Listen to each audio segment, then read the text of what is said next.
Hey everybody, this is Peter Palmiotti, and this is Banking Comics and Art, episode 260.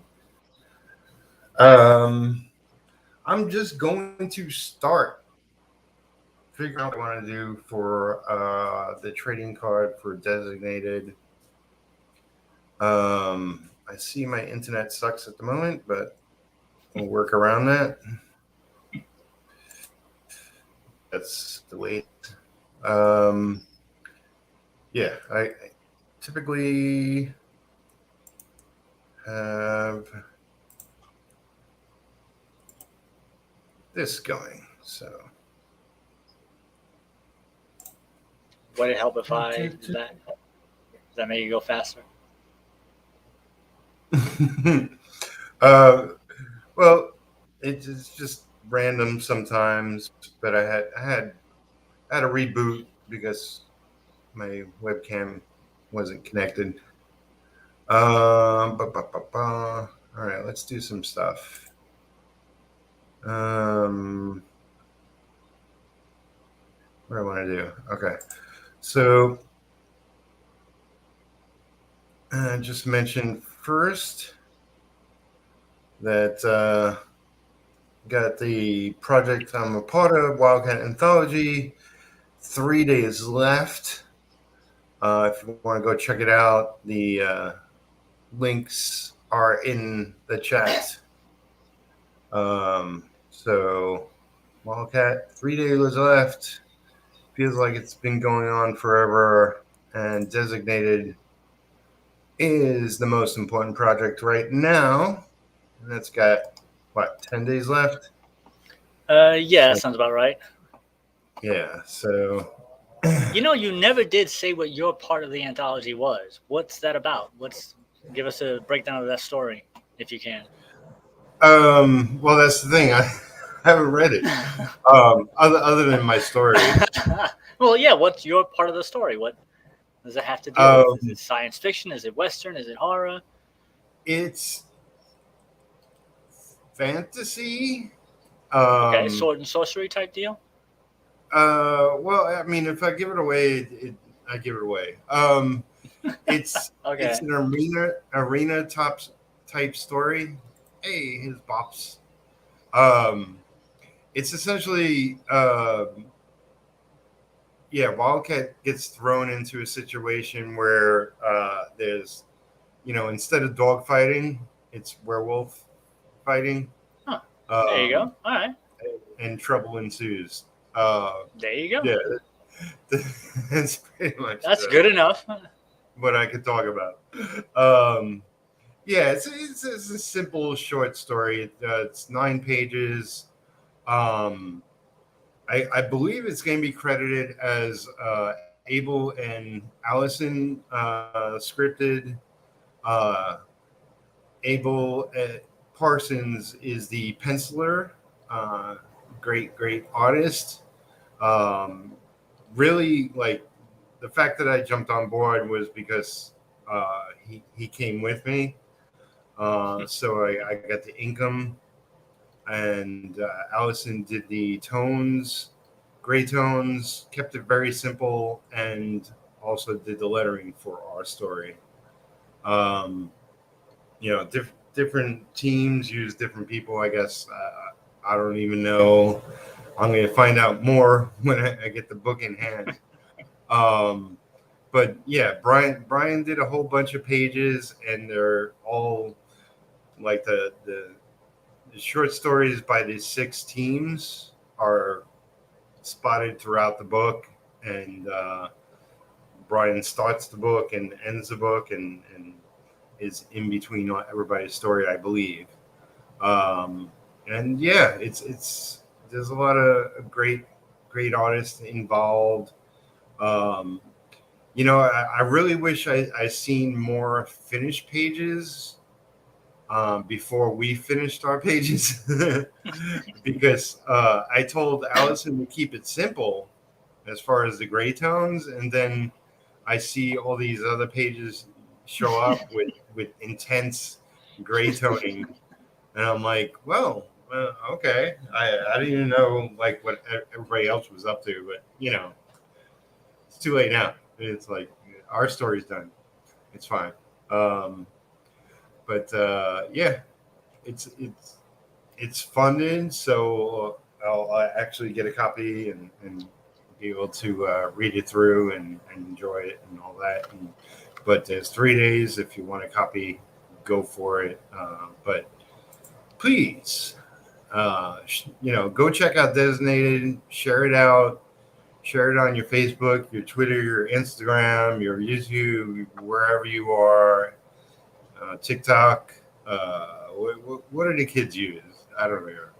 I don't know what the kids use. If I knew what their kids used, I'd probably be on it. I'm still on what was it, MySpace. MySpace. They're on MySpace. Yeah, so I figured what I do tonight is just sort of scratch out some ideas of the sketch card. So there, originally it was just going to be the one sort of designated related trading card. And we came across the idea of doing more than that. So it'll be one for each character. I got, what's his name, Ed? Yes, Ed. So I'll be doing Ed. Let me see. I can open up this. I really would like to go back and figure out what was that cartoon that I used to watch. That's where he came from. The name. Yeah, this is better. The cartoon with him? So everybody from the book has an origin of either where their look comes from or their name or a combination of both. And his name was based on these old, I think Walter Lane's commercial cartoons, like the Woody Woodpeckers. Right. And it was like a semi-documentary parody of how to go fishing and how to go hunting.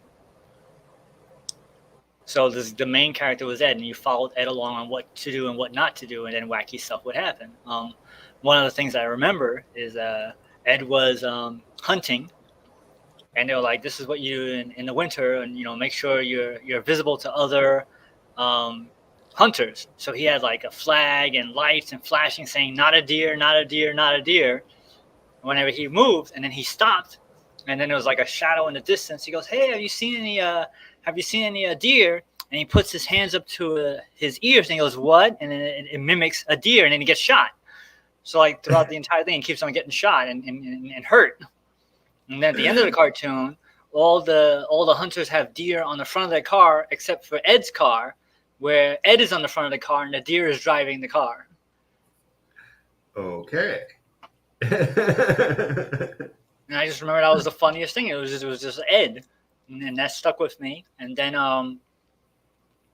there was a TV show called Ed with what's that guy's name?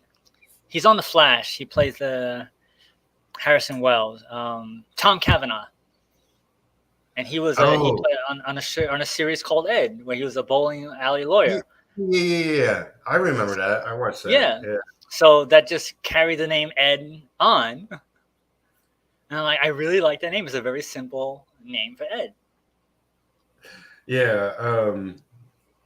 Had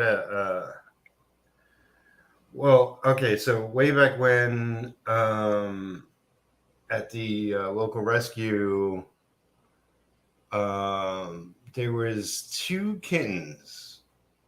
One was Monkey. One was Ed. His full name, I guess, was Ed Eddie.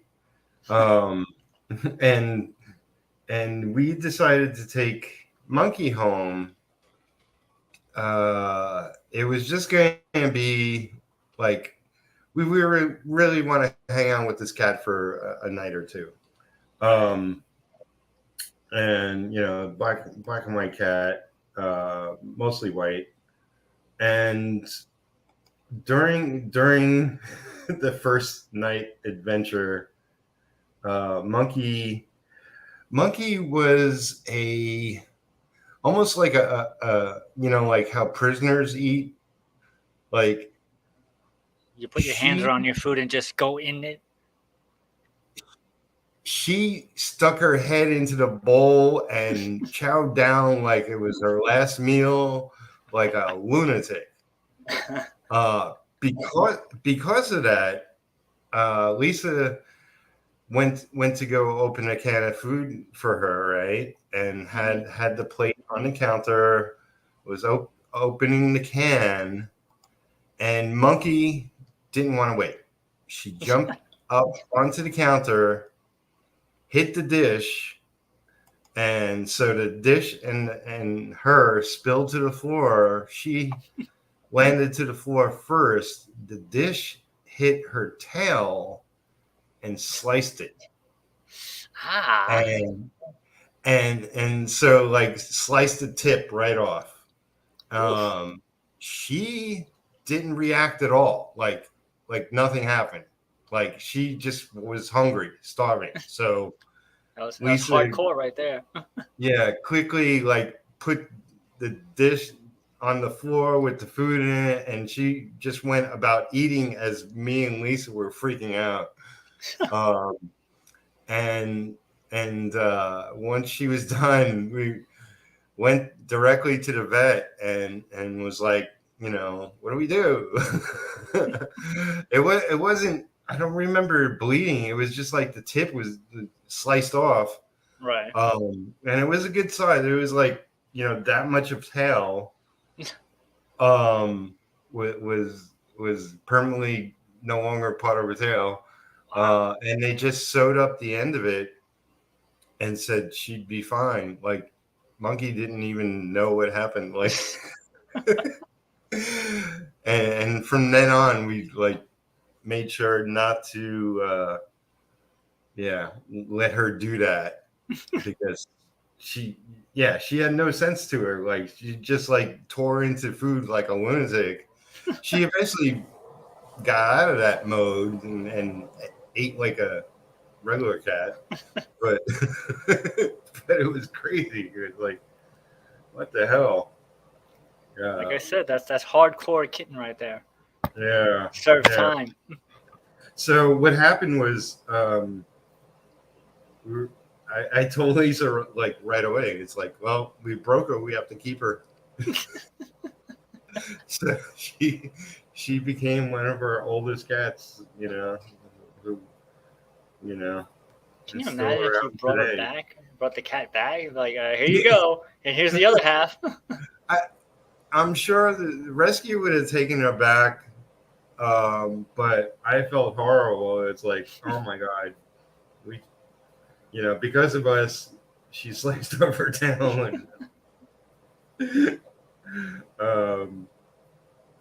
And so, yeah.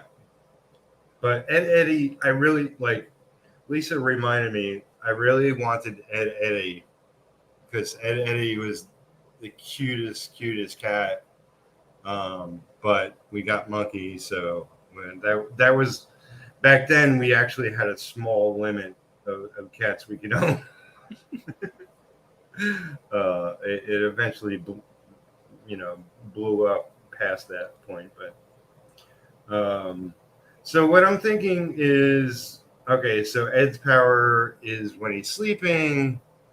Like I said, I'm just gonna doodle some ideas. So clouds and him floating, maybe some kind of pose. I want to make it something iconic. Like, okay, so right now we have one trading card of one of the characters on the campaign. Yeah. And it's kind of bold. It's kind of straightforward and bold. And it's a really nice piece by Brian Kahn, inked by Alex Rivera. And I already saw two of the other ones. Okay.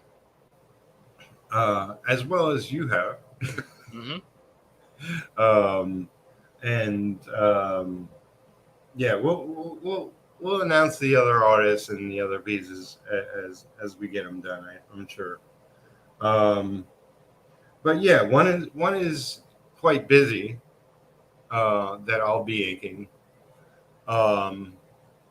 and really good job. And the other one was a mock-up, I believe. I believe that's his rough, Right. but it's fully colored incorrectly, as you pointed out when you edited it. Yeah. And it's funny, like the only color I have is to go off that pseudo cover, because I don't think in color, so I never thought of that. But I was like, all right, well, those are the colors we have, so that's what it's gonna be. Yeah. Well, that's why, like, when Hassan colors the book, I'm sure things might come up that you might It have to already be. has. It already Yeah. has. And he's like, what color? I'm like, I don't know. He's like, what do you mean you don't know?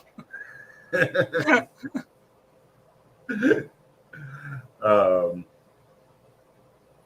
so I'll ask you, like, do you have an idea of what I should be drawing to represent Ed in trading card form? I would think if I had to have just a trading card for Ed, just his big old head with a wide-eyed expression as to him taking it all in of what he's involved with the aliens and stuff. Because remember, he's a 5-year-old kid, so you got to think of it in that way. Like, what 5-year-old kid? They get surprised at everything. They go, like, oh my god, look at this! Oh my god, look at that! And there's aliens. They're like, holy crap, there's some aliens, which would be a normal response. But for a 5-year-old kid, they're like, oh, that's cool. It's some aliens. Right. Well, I'm already thinking, like, maybe I can do, since we got the typical aliens and then the bigger muscular ones. I'm just going to fudge it here, but essentially have them in silhouette, on the sides. So, and then Ed, so typical,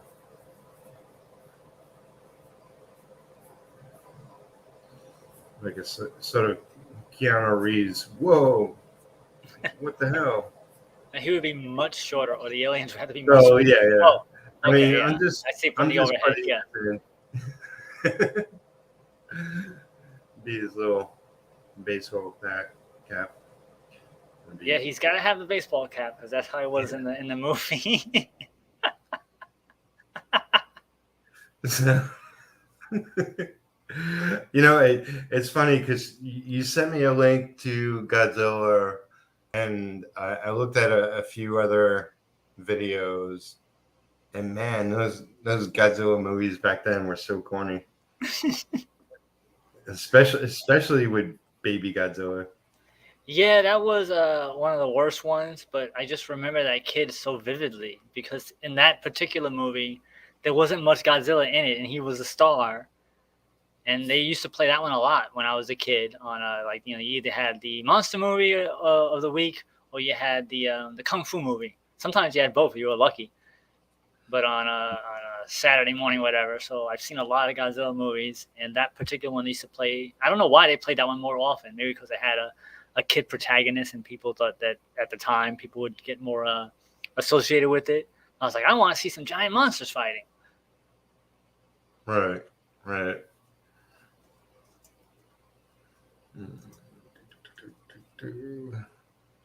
Yeah. Okay. So, like, before, during our interviews with others, I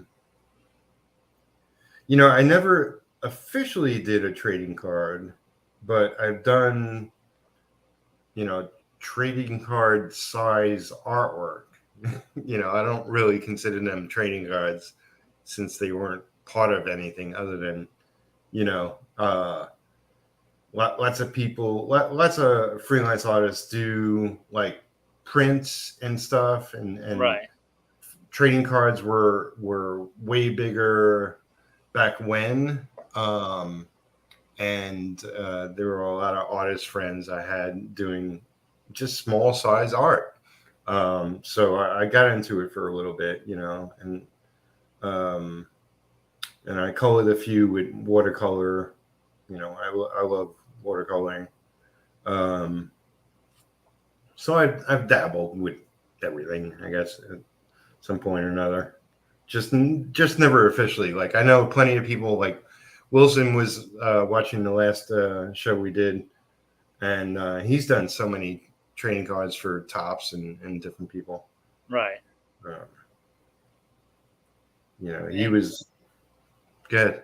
The whole trading card thing just blows my mind. Like, I know a lot of artists right now that they draw that size, and I was like, how do you draw it so small? Because I'm used to everything being drawn big and then shrunk down. But originally, when I was a kid, I thought that they did draw it that size. So now they actually are drawing it that size. Yeah, like if you're doing trading cards, you're doing it at the size, which is, I think it's 5x7. 5x7, if I'm not. I mean, I don't know. Maybe it's 3x5. I don't know. Whatever trading cards are. Anyway, I have the official measurements somewhere. It's taller than it is wider. That's all I have to know. Yes. Unless you put it on its side, and then you got to be all different. Yeah. I was thinking, like, as far as putting the extra cards on the campaign, we can make it, since there'll be 6 cards, we can make it 5 cards. Well, you have that extra card on there. Oh, already. Yeah. So there's 5 characters, and then you'll have like the bonus card. I have Sunburst. Yeah. We can make it like there's 2 different sets. I don't know. Like, just an idea. Okay.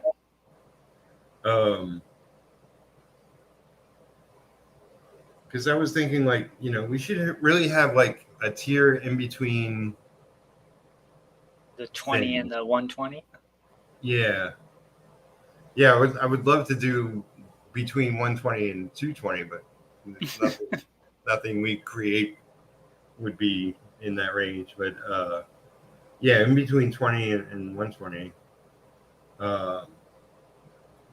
Like, if I had time, I would love to do a print. But I'm too overworked. Well, I mean, I guess technically we could add the untweaked cover as a print. And that wouldn't be an issue? I mean, it's just the image. Okay. With just no other stuff on it. It's just an image, yeah. Well, when Abby gets control back, maybe she should make that a tier then. Because I'm sure people would grab it. Yeah. I mean, matter of fact, it's a great image. I would even say, like, I love the black and white version as well, being a little biased myself, but I remember when I was promoting back then, I made prints of that. That's why I still have those images, because I made prints of the black and whites and the colors, but sadly they got damaged in storage, so I only had the 2, which is on the video. It's 11 o'clock in the Philippines, 11:30. So let me just message her and see if she has what's the ETA on her laptop.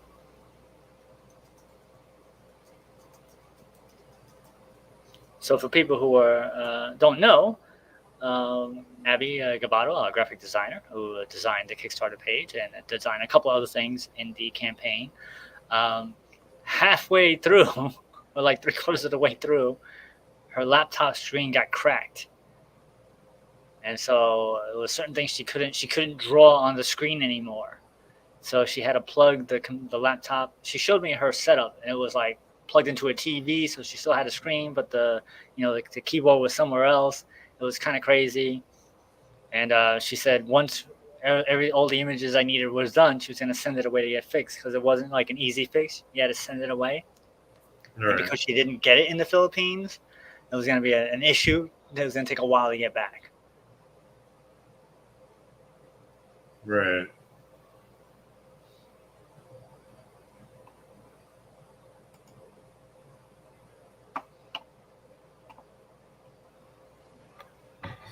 So I was sort of thinking,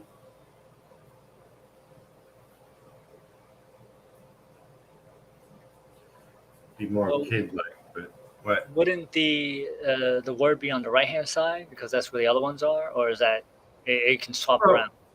Whatever it was, like I was just including. Oh, okay. See, I don't know how this works.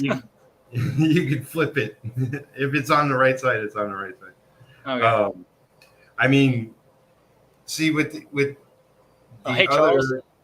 other cards art. Didn't I put his name on the screen? I forget. If you did, I missed it. Charles. Hey, Charles. Welcome. If you guys have any questions or suggestions, or I don't know.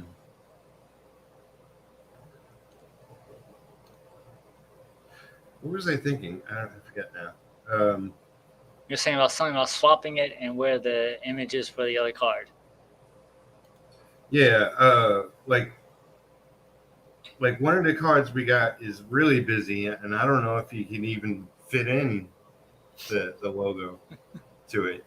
You might have to put it across the top or something. Oh, okay.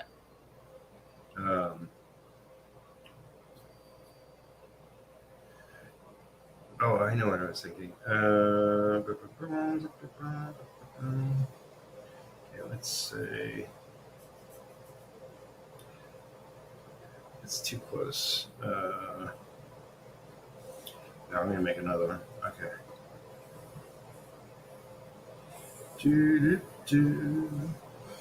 Yeah, this is just me scratching out ideas for trading card for Ed.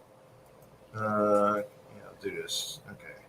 You get to see the magic process happen in real time. In real time, that's right. Yeah, I'm not doing a finished product here. This is just initial idea that Mark will say, I hate them all, do them all over. How long would a turnaround take? Like from this point, let's say you had one idea, like, all right, go. How long would that take normally on average for a finished product? There's no average with me. I'm like, if you said, how long will it take to ink? I could tell you pretty close to what it would take, but I'm still a newbie when it comes to penciling and inking a piece. But so just by looking at a page, you can decipher within, I guess 15 to 20 minutes how long it'll take to do. I mean, like an average. An average page is like I would say a day, but right. depending on the level of detail, it can take more or it can take less. So average day is 8 to 10 hours, and like I don't know if you've seen a lot of the cover work I've done in the last 6 months, 8 months.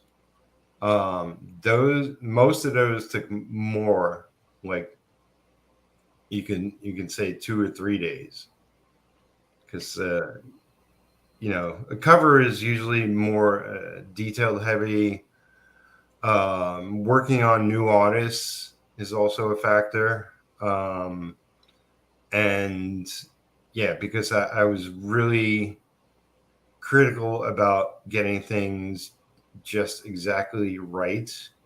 I was taking my time as opposed to like, you mentioned in one of our interviews, would I rather make a deadline or do quality work? Yeah, I'm always about quality. So hire me at your own risk. Oh, I know what I want to do. Okay. So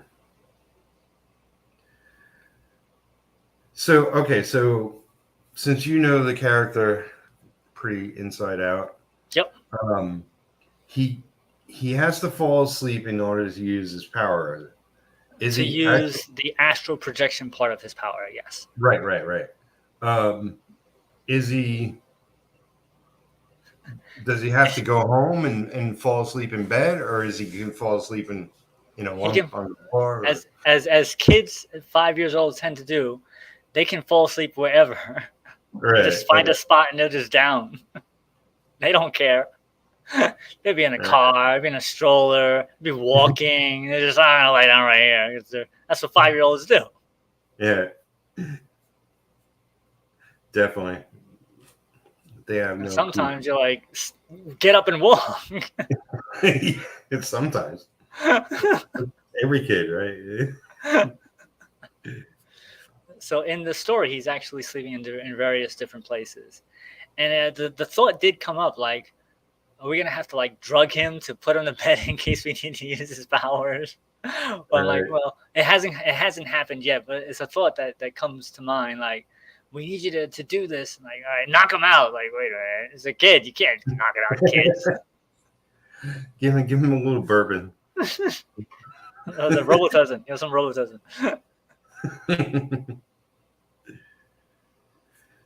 Oh, okay, speaking of 5-year-olds, I just saw the Orphan sequel. Did you know they made an Orphan sequel?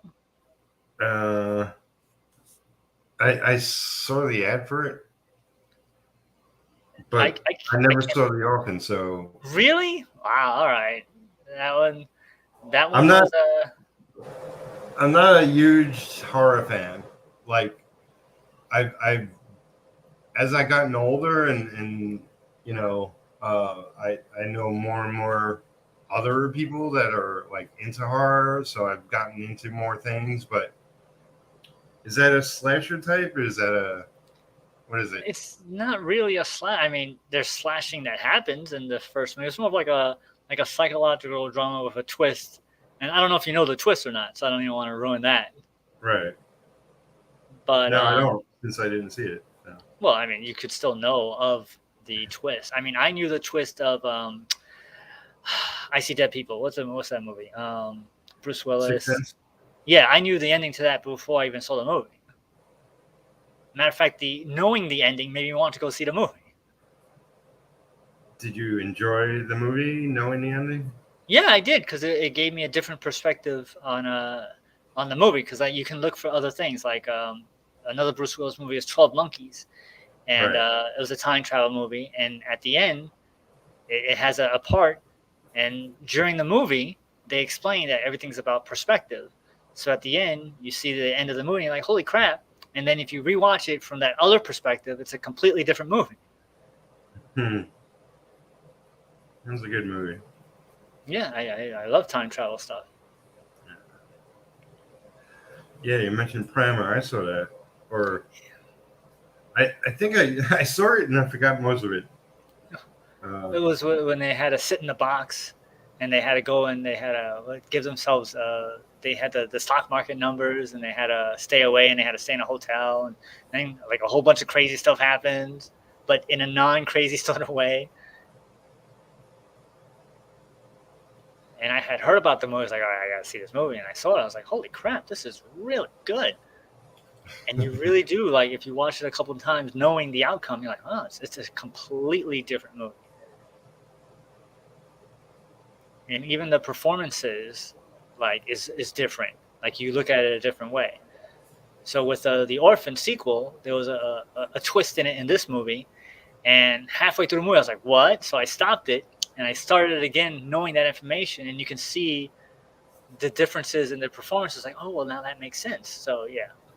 You know what I started watching? It's not horror. What's it called? Only Murders in the Building? Oh, with Martin Short and Steve Martin, that one? You know who the other one is? The girl, Selena Gomez? Yeah. Yeah. I didn't know it was Selena. I do know it was Martin and Martin. uh, yeah, I read that Steve Martin is possibly thinking about retiring after that. So I was like, well, I gotta watch it now. I love Steve Martin, so I think I watched the first 2 episodes. I like it. And I didn't know it was Selena Gomez, and I was like, oh, wow, she's good at it. She's just some random chick. Yeah, because I sort of glanced at the trailer for it or whatever. Right. But yeah, I didn't look at the credits. I was like, man, I don't know if I'm gonna watch that, but yeah, it's like if he's gonna retire, definitely gotta watch it. That reminds me of Book of Eli, where it's like they had a big name cast, and then Mila Kunis was in it, and she just like sticks out like a sore thumb because everybody's bringing their A game, and as try as she might, she's not a top tier actress. So as you can see that they're just acting circles around her. That's what I would imagine that this show would be like Steve Martin and Martin Short. They're like comedic geniuses, where Selena Gomez is not. Unlike this, she holds her own. Yeah. Well, I like her in it. I mean, she's not trying to be them. She's being her own character, so it works. It's a wacky show, kind of, sort of. Right. And there's murders.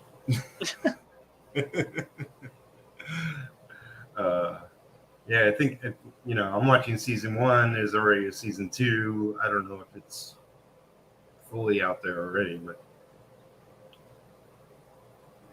you think there's going to be a situation where they say they're retiring and then money comes on and they come out of retirement, or is it like all right, we're done?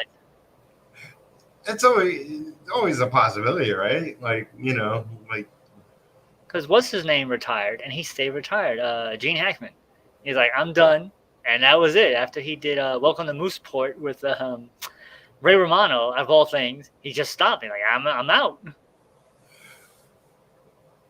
Right. And Sean Connery did the same thing after League of Extraordinary Gentlemen. He's like, I'm done. Unfortunately. You didn't like that movie? I like that movie. No, I mean, I liked it. It wasn't loved by everyone, but I don't know.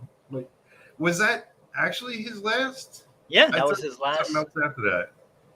No, I think I am 98% sure that was his last movie. Right. And the thing was, I remember at the time when I watched it, I was like, oh my God, this movie is better than the X-Men movies because they're doing a lot of X-Men stuff and a lot of Marvel stuff better than at the time Marvel and X-Men were doing. Let's see. Because the Jekyll and Mr. Hyde, I'm like, that's totally Hulk. And I'm like, they did Jekyll and Mr. Hyde better than the Hulk did in that movie, the Eric Bana one. And the Lady Deathstrike and Wolverine fight was just like Nina Harker and the photo guy. What was the name? That he has to watch his. He has his image is in the background, and they keep on fighting. They keep on healing. They're like, that's just like Wolverine and Lady Deathstrike. And I thought they did it better. Let's see. According to the internet, Sean Connery, his last movie was League of Extraordinary Gentlemen, but he did a voice role in a movie called Sir Billy. Okay. He did a voice work, but yeah, that was his last thing. There was a movie. It was like a young black kid that I forget what the story was. I never saw it. Forrester. What's that? Finding Forrester? Yeah. That was in 2000. That was in 2000. League of Extraordinary Gentlemen came out in 2003. Oh, okay. That's pretty close. All right, leave it for gentlemen. What is it? Dorian Gray. That was it. So it was Dorian Gray versus Mina Harker, I should say, and they were fighting each other, and they both have the ability to heal. And it's like, we can do this, all the time. We're not going to get anywhere. And I was like, that's just like Wolverine and Lady Deathstrike. Yeah.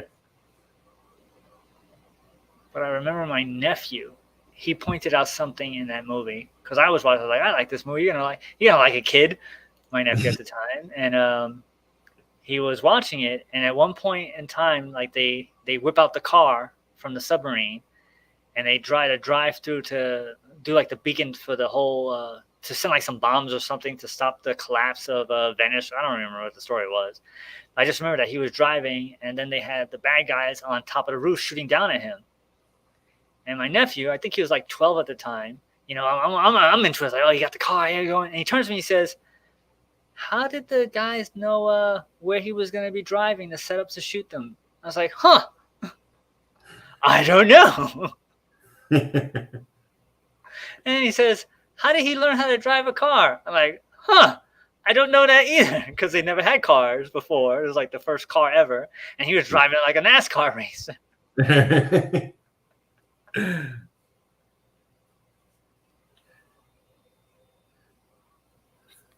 So I like the bottom left hand one so far out of the four. Okay. That was a good idea. I never thought of that one. Yeah, I mean, like, I wanted to represent his power, but not necessarily give away what's in the book, Like. Well, even if you know his powers, it doesn't give away anything in the book, because, like. Well, so I don't want to draw a certain green scaly thing. That did come to mind. I was like, that was a big surprise. And one of your favorite pages, I'll never forget. You're like, I really love this page.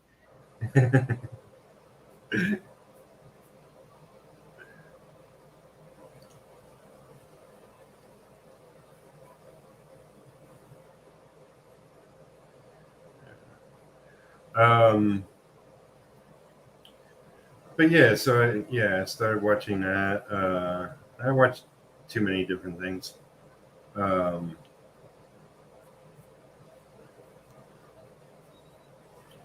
What else? Did you ever see Lazarus Project? That was a pretty good series that came out this year.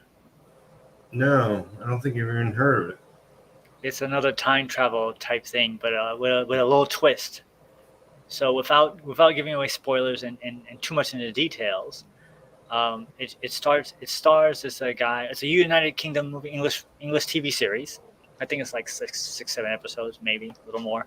But basically, there are people in the world who get deja vu, and it's because the world has been reset. And he winds up working for the team of people that are in charge of resetting the world when it's a world-ending event. Sounds familiar for some reason. So what happens is that they make it so that the world spins around and it has a checkpoint, much like in a video game. So if you hit that checkpoint, you can't go past the checkpoint. And so if something goes wrong, whenever they reset it, it goes back to that checkpoint. So sometimes, it's a year, every year it hits the checkpoint. So if you make it through the year, like, yay, we made it another year, everything's fine and happy. But if something goes wrong and they decide that it's a world-ending event, then they hit the reset button and they go back and they try to stop it from happening with all the information. And the clandestine team are people who are chosen and then injected with something that makes them able to remember. But then there's certain people who have that natural ability to remember, and the main character has that ability. And it's a really good story. It's a little slow paced, but like they took some risks, and I like a show that takes risks and doesn't do things like the norm that you would expect of a show like that. Right.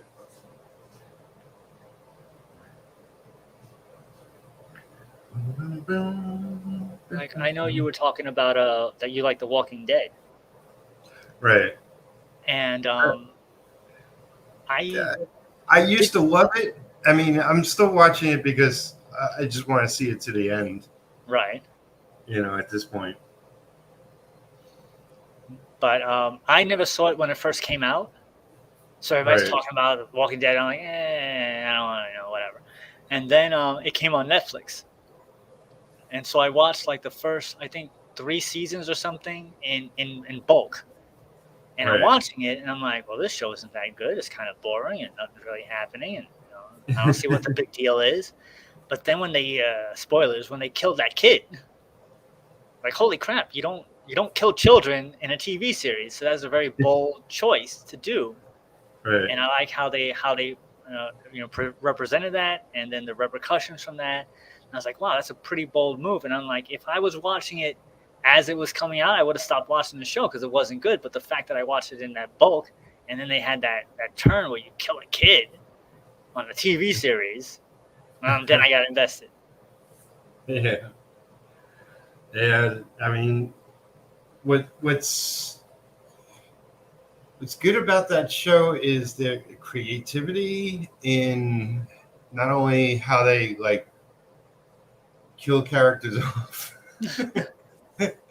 and it's always like we haven't done this kind of death. We haven't done this kind of death. It's like, and each time it's more gruesome, and yeah, it's like insane in that way. And the And like I weirdest said, thing, like growing up, I probably wouldn't have watched something like that, but I got into it when I was older. So. and the weirdest thing about that show is the evolution of Carol, and she isn't Oh, even in the book. right. Yeah.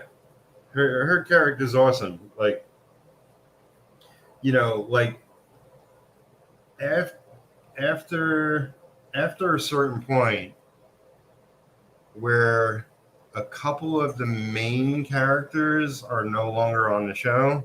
Mm-hmm. I'm not going to spoil it for anybody, but it doesn't have that oomph anymore. It's like I still care about certain characters, but it kind of a little wishy-washy as compared to what they used to be. Mm-hmm. And it's about the bigger story at this point, so it's leading to something. And the good thing is that they're going to do a couple of movies, supposedly, like three movies, I think. Yeah. So I'm watching everything because I don't want to miss like any little details, like when I sit down and watch the movies when they come out. I watched that 2-season Brave New World with the kids in it. Because I think everything that's in any of the shows will have something to do with the movies when they come out.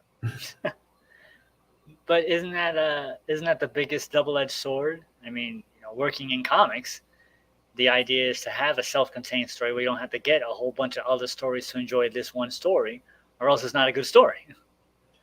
Well, I don't care. I mean, yes and no. I mean, it's not my concern because I've watched the majority of what's out there already.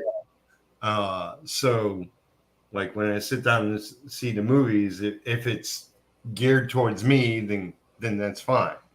But I'm sure it will be. They'll do some sort of recap or catch people up that don't know anything. Perhaps I don't know. I don't know how they're going to play it. But because the show was so big for so long, they do have it's quality people working on it. It's, you know, a lot of the actors are so good. And you know, even if every episode doesn't hit, there's still a majority that keep me entertained and you know, keeping with it. I expect the movies are going to be 10 times as good. We'll see. You know, but yeah, I really like following the show.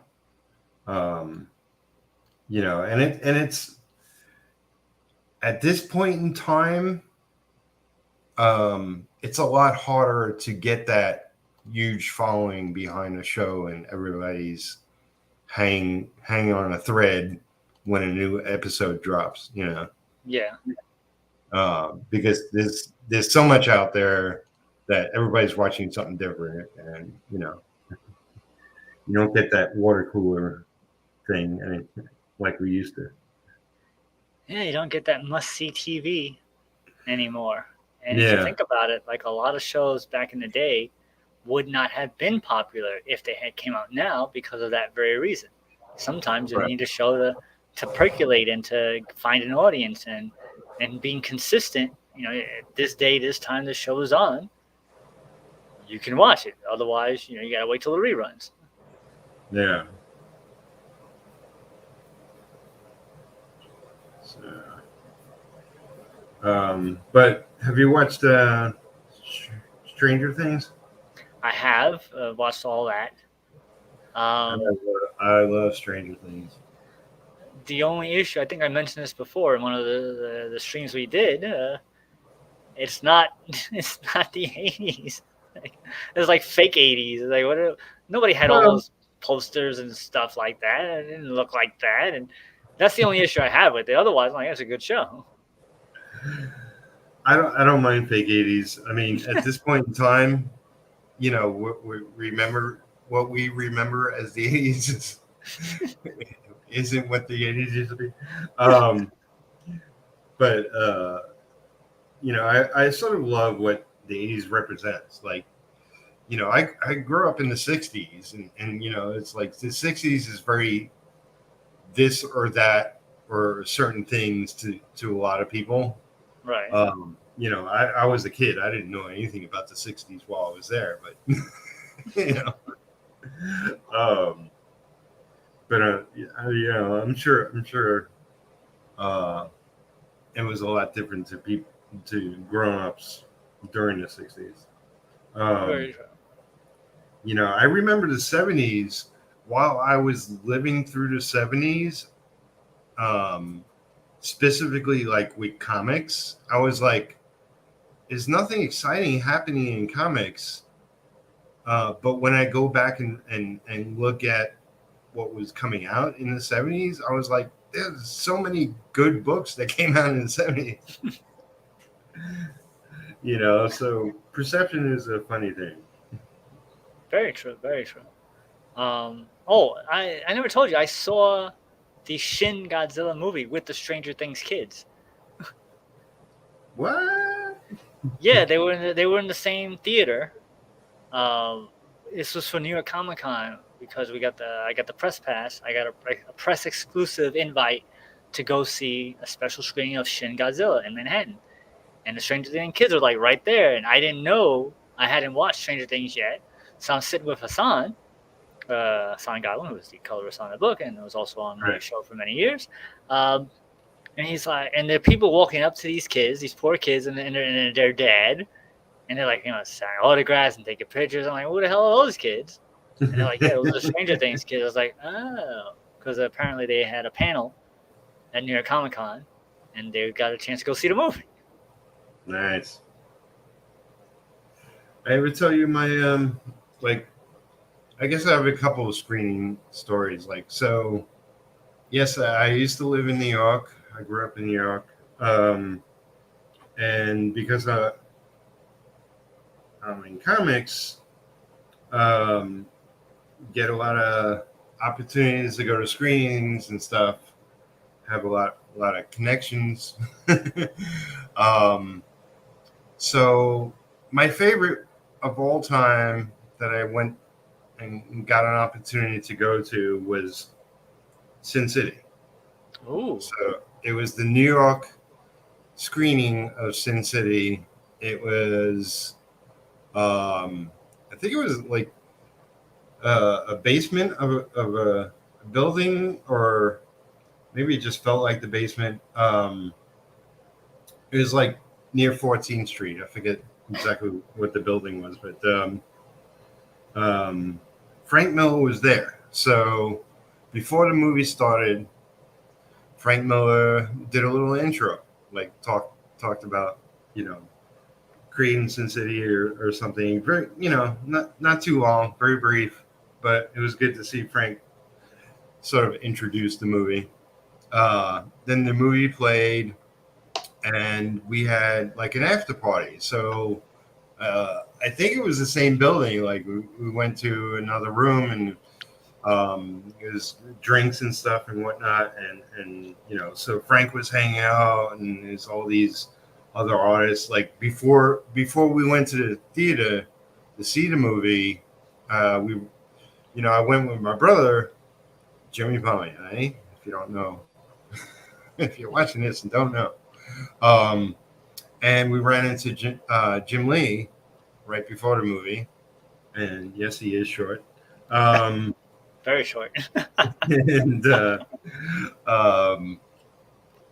after the movie played, it's a phenomenal movie. It's one of those movies that's very, very close to core material and very well done. As far as I'm concerned, it's it couldn't have been any better. It was great. So I remember EVS was there, Ethan Van Sciver, and he came up to me. He's like, "I really want to talk to Frank Miller. What should I do?" I was like, "There's Frank Miller. Go talk to him."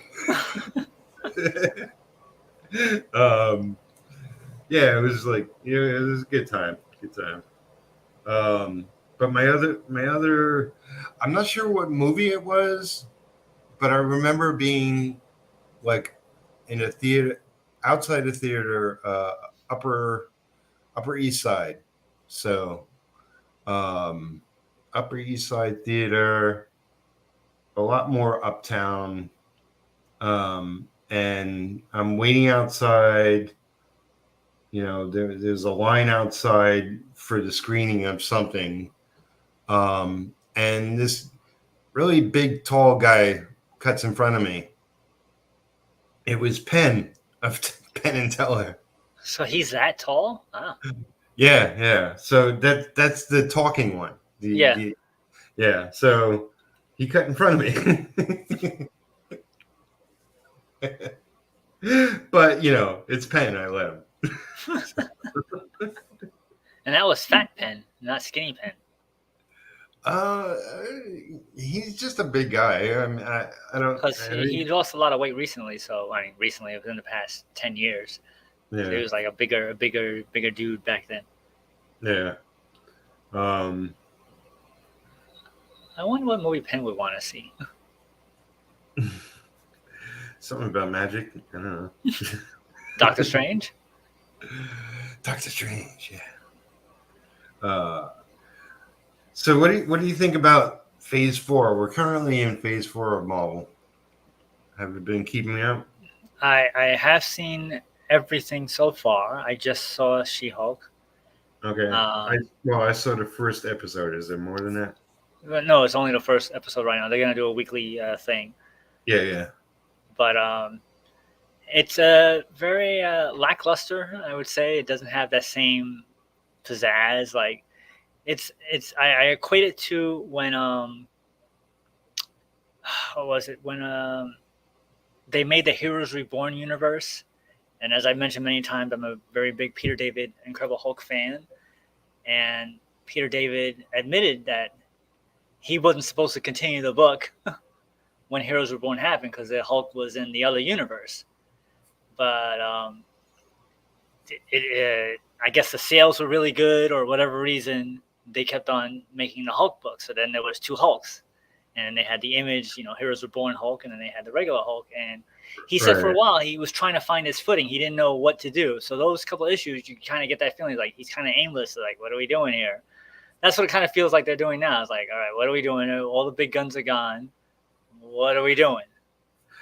And they're trying things. And I'm like, all right, try this, try that, sure.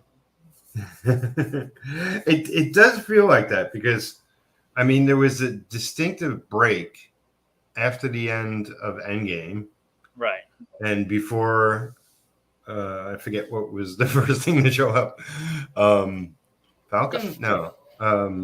Was it WandaVision? Back? Yes, because they had to push back Black Widow. Right. Spider-Man was considered the tail end of the Phase 3. Yeah. Even though technically it could have been Phase 4.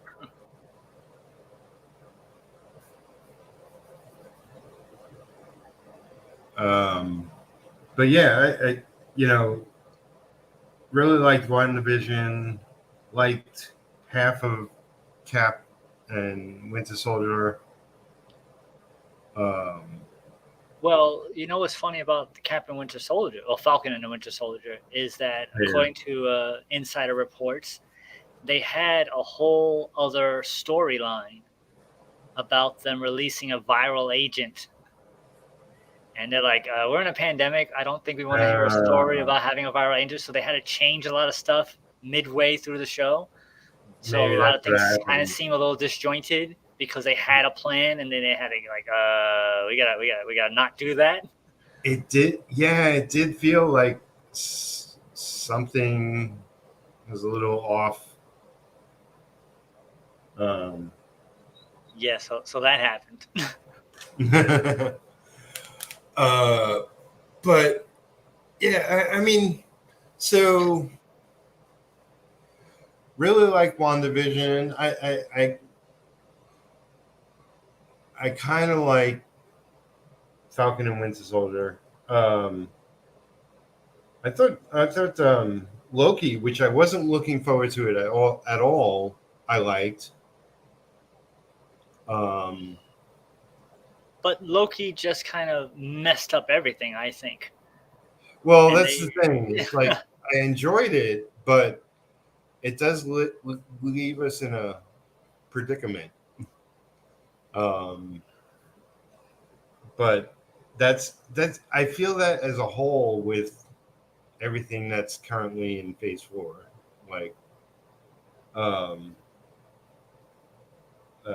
Like Thor was good, but I thought I would love it, and it's not a movie I love. I'll probably watch it again, but I freaking watched Ragnarok at least 30 times already. Wow. All right. That's my favorite out of all the Marvel stuff, like just to sit back and watch a movie, like because it's such a complete story without the burden of anything else, I guess. Yeah, pretty much. I mean, yeah, they had other pieces that if you watched it, you enhanced it, but you didn't need to know, and they explained enough in the story. Yeah. So I can watch it and be totally entertaining each and every time. It's a hilarious movie. Yeah, and they did change Thor. Like, I enjoyed the first 2 Thor movies. Not everybody else was a huge fan of the first 2, or even 3 actually. I also enjoyed the third one. But Ragnarok, they changed the tone, but I enjoyed it. And it seems like Thor's just getting dumber and dumber, but I was never a Thor fan, but I think he did a fine job being Thor. Yeah. But then when they dialed up the humor, I was like, all right, now he kind of found his footing. Yeah. So I enjoyed the new film, and I do want to watch it again at some point. Um, but it's no Thor Ragnarok. um, but I thought the biggest letdown was that Guardians was in it for 2 minutes. It was like, why even connect them to why even put them in there if they're just going to be there for 2 minutes and that's it. I think it was because he got a Taiga got put into a corner. Like, well, this is where it ended, but this is where you got to pick it up, and then you got to, get rid of them real quick to get to the story you want to tell. Yeah. Or you're going to have to go into that whole story, which obviously he didn't want to do, or maybe it was mandated that he didn't do it, but he had to resolve that plot line, which can be a good thing if you do it the right way, and sometimes it's handled very poorly. I got kitty.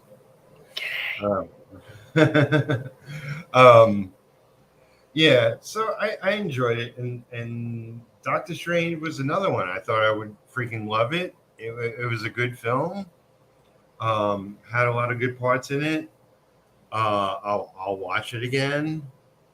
But yeah, I was expecting it to blow me away. I guess maybe I hyped it at above and beyond what it intended to be, but I didn't like America as a prop, not a person.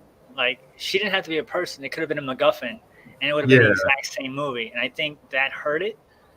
Having the bait and switch of the whole Wanda thing, because they were saying that she was going to be the bad guy, then the trailer's like, she's not going to be the bad guy. I was like, all right, I was fine with that. I didn't have a problem with it. And I think having Doctor Strange being a guest star in his own movie kind of hurt also. Yeah. Like I know I'll enjoy it more seeing it again, because I did skim through it after I watched it the first time, and just skimming through it, I already enjoyed it more, because I was like, who is this America? What's she all about? I don't know this character, blah blah blah. But once you see the whole movie, then it's like, oh, okay, that sort of makes sense now. I knew she existed, but beyond that, I didn't know about anything about her. Yeah, I didn't know what her powers were, what personality was, or whatever. And yeah, the thing with Wanda is like, I really want her to be a good hero. I don't want her to be the villain. Well, you remember in the comics, she was at one point a bad guy. So I know, and I didn't like those comics. I remember the years she was part of the Avengers and a good guy. But yeah. So anyway, like, to go back to She-Hulk, like, I like it so far. I like it.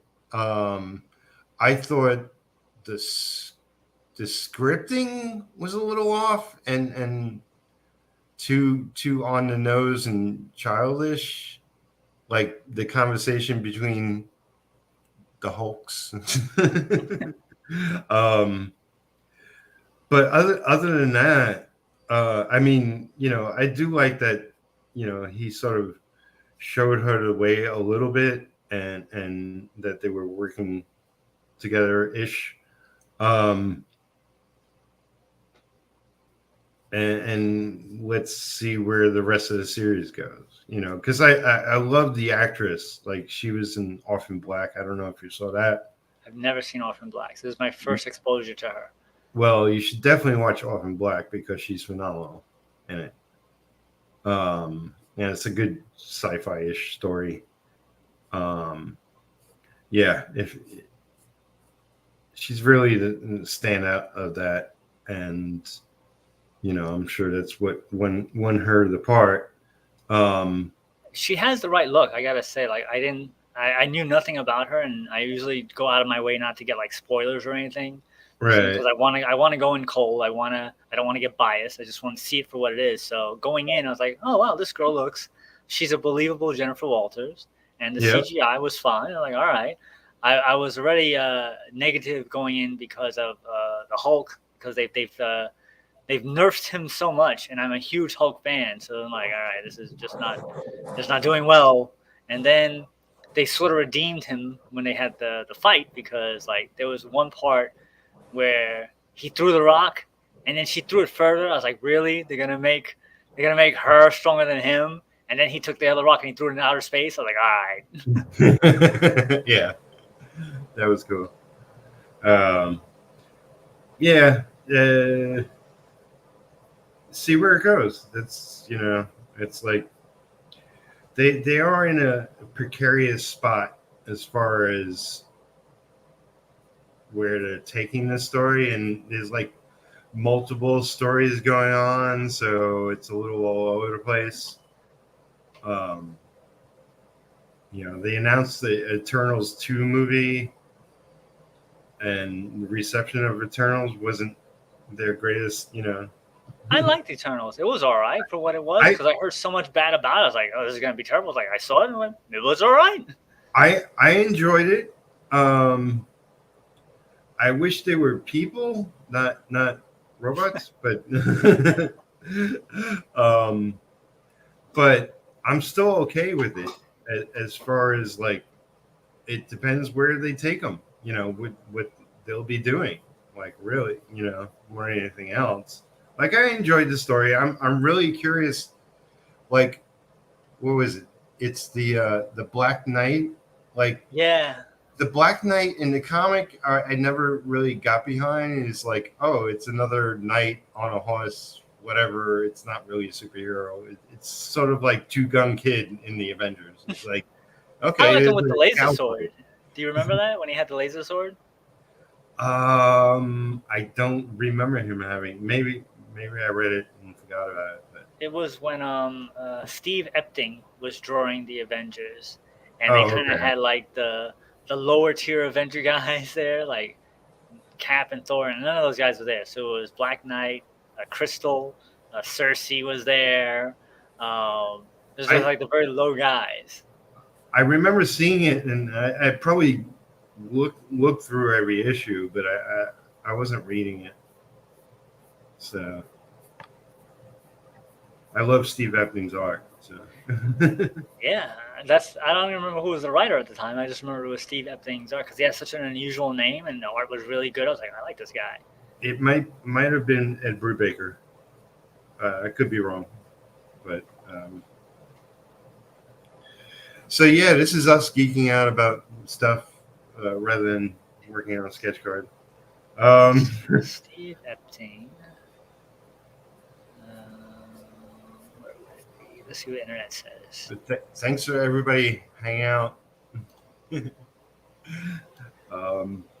think Mark picked out the card he wants. Yeah, let me turn this off. Maybe this is too bright. My cat's in the way. I kind of like the one in the bottom left. I like that one. I don't know. He looks kind of too bulky in the one in the bottom right. Well, look, this is just like sketches. So what is that supposed to more be? To the character, of course. So what's going on in the one in the bottom right? He's just like he's walking up stairs excitedly. I don't know. Okay. I just was trying to find a different position to put him in. Oh, okay. So I like the middle top one and the bottom left hand one. Those are the two. Those two. If I had to pick one, I'd be like, yeah, go with one of those two. So that and that. So yeah. I'll do further sketches of both of those. Whichever you feel more comfortable with. Well, no, I'll do both of those, like further develop each one, and you could pick one from that. Okay, cool. Yeah. But yeah, that's pretty much all I'm going to do on today's show. Hey, so look at us learning the process, creative process right here. That's right. But yeah, so I'll probably take the weekend off. I really want to dig into my studio and clean it as well as organize it much better. So I'll probably be back to streaming next week on a regular basis, where I'll have my cats either outside or not in my studio, so I can actually get some work done. Thank you, Ripley. Thank you, Ripley.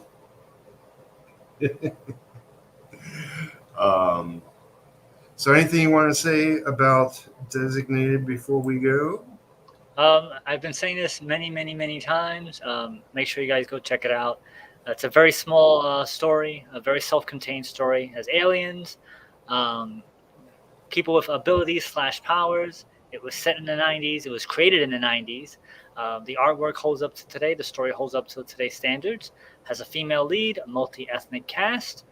And if you can't afford to back it, share it out there. Tell other people about it. Let other people know about this little book that's been trying to get done for all this time. Very, very cool. Yeah. Share it out. Will definitely help. You know, I don't see any successful artist or publisher or creator who doesn't have a lot of people doing that for them. You know, that's what makes them successful. Not because they're ultra talented, but because they have a big fan following. People sharing out their work, talking about their books. You know, it's all about the sort of guerrilla marketing of it all. But yeah, so I hope you check it out, as well as the other book, which only has a short time left. 3 days before you blink, it will be 2. Wildcat Anthology. It's already funded, but you can share that book out as well. Help get it to be colored for $6,000. Yeah. Let's see that happen. Give us more work to do. But thank you, everybody, for watching. Give it a like if you haven't already. Subscribe if you haven't already. Become a Patreon of mine. Usually a lot of links down below. I forget if I put them in here. But I will after the fact. Anyway, yeah, I'll see you again sometime Monday.